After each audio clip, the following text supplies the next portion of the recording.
the bank to open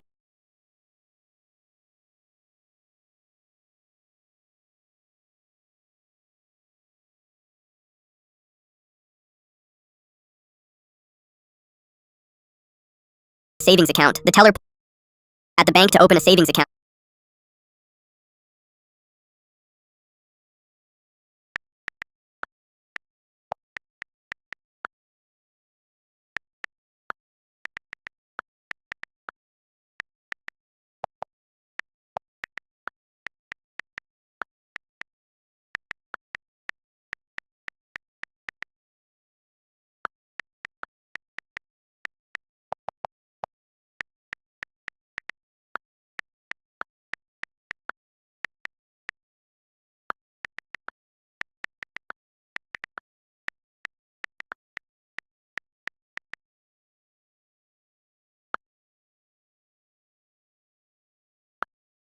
The teller pulled up my information and asked, "Should we close the other 12 first?" I stared at her. The teller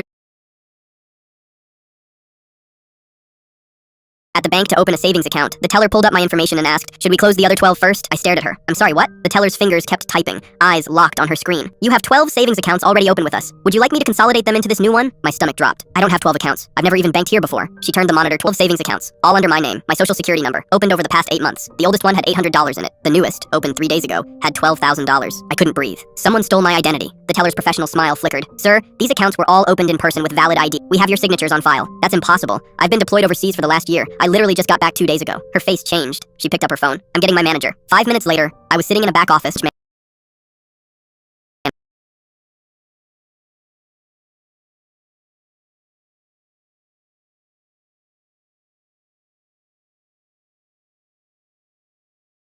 No child. Footings. Same guy every time. Same face. Off my bike when I was not. Manager was silent for a long moment. Then something made my blood run cold. "Miss, you're listed as a checking account 2000.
Open information that only someone with access to your original account would have." My hands went numb. "You think my mother did this?" "I think someone with access to your account created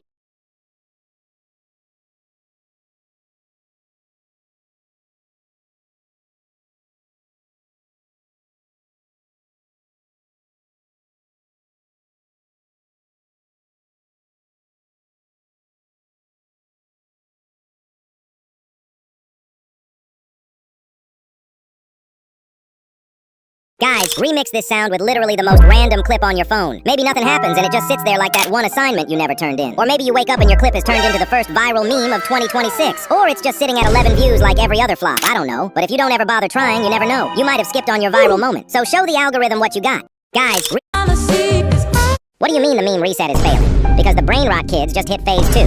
They're everywhere right now, spamming 6-7 like it's some forbidden code, trying to hijack the reset while it's still loading. They're organizing group chats, Discord servers, emergency meetings, all just to keep dead memes on life support. But here's the problem. They think we're not serious. So listen carefully.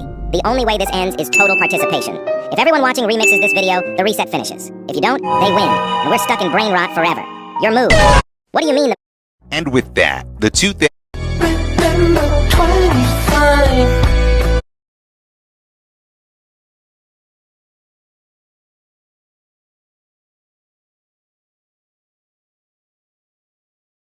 Growing up as the younger sister of perfect Pamela wasn't easy. She got straight A's and became a successful corporate lawyer. I chose a different path. I wanted to understand business from the ground up, starting as an executive assistant at my Aunt Catherine's tech company, Tech Vision Industries. Another year as just a secretary. Pamela would sneer at every family gathering. Rachel, you're 28. Don't you have any ambition? What my sister didn't know was that Aunt Catherine had personally chosen this path for me. Rachel, she told me 5 years ago, I see myself in you. The quiet one. The watcher. The one everyone underestimates.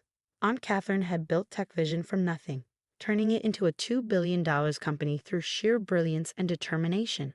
She never married or had children, but she'd always taken a special interest in me, even when I was a little girl drawing circuit diagrams instead of princesses.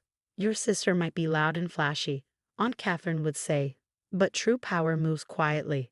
So I learned. Every day as her assistant, I absorbed everything. How she handled crisis meetings, negotiated deals, managed difficult personalities. I stayed late, took detailed notes, and asked questions that made her smile with approval. Meanwhile, Pamela became the family golden child. She married a wealthy lawyer, bought a mansion, and never missed a chance to remind me of my lowly position. Still getting coffee for a living?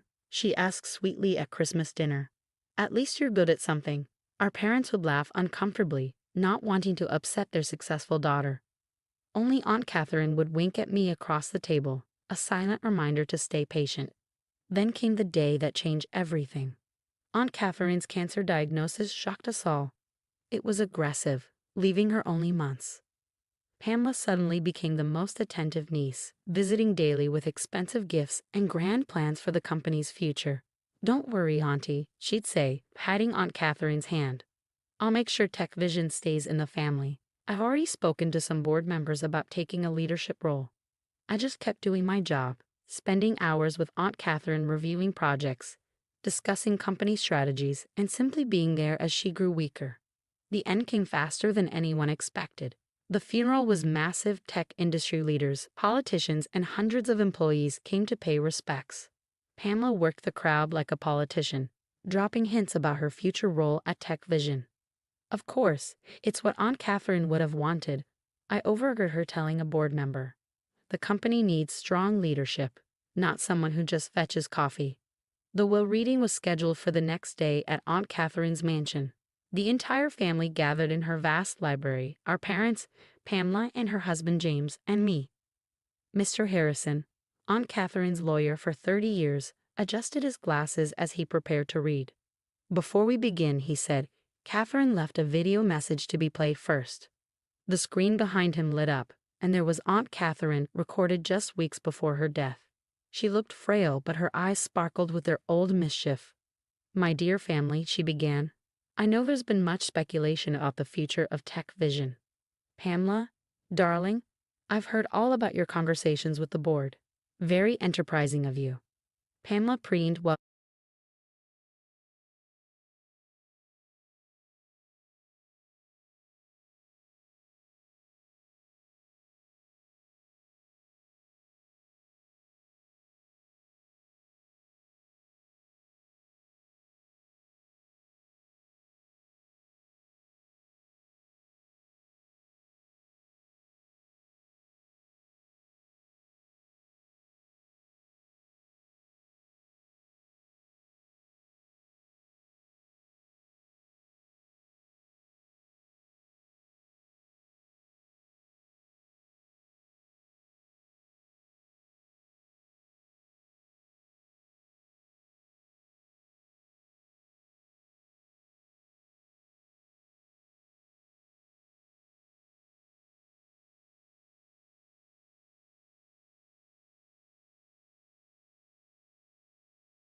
while James squeezed her hand. But, Aunt Catherine continued, "I learned long ago that true leadership isn't about who talks the loudest or has the most impressive credentials. It's about understanding every level of a business, from the ground up. That's why, for the past 5 years, I've been secretly training my successor." The room went silent. Pamela sat up straighter, smoothing her designer suit. "Rachel," Aunt Catherine's eyes seemed to find me through the screen. "Step forward, my dear." My sister's head whipped around so fast I thought she'd hurt herself. For 5 years, Rachel hasn't just been my assistant. She's been shadowing me, learning every aspect of the company. Every late night, every crisis, every triumph, she was there, watching, learning, growing. While others saw a secretary, I saw a CEO in training. This is ridiculous, Pamela burst out. She's a secretary. Mr. Harrison cleared his throat. Mrs. Catherine Montgomery's last will and testament. To my niece Rachel Montgomery, I leave my controlling interest in TechVision Industries, my position as CEO, and my entire personal estate valued at approximately $500 million. The room exploded. My parents gasped. James dropped his phone. And Pamela. Pamela's face turned an alarming shade of purple. This can't be legal, she shrieked. She's not qualified. She's nothing. I'm the successful one. I'm the one who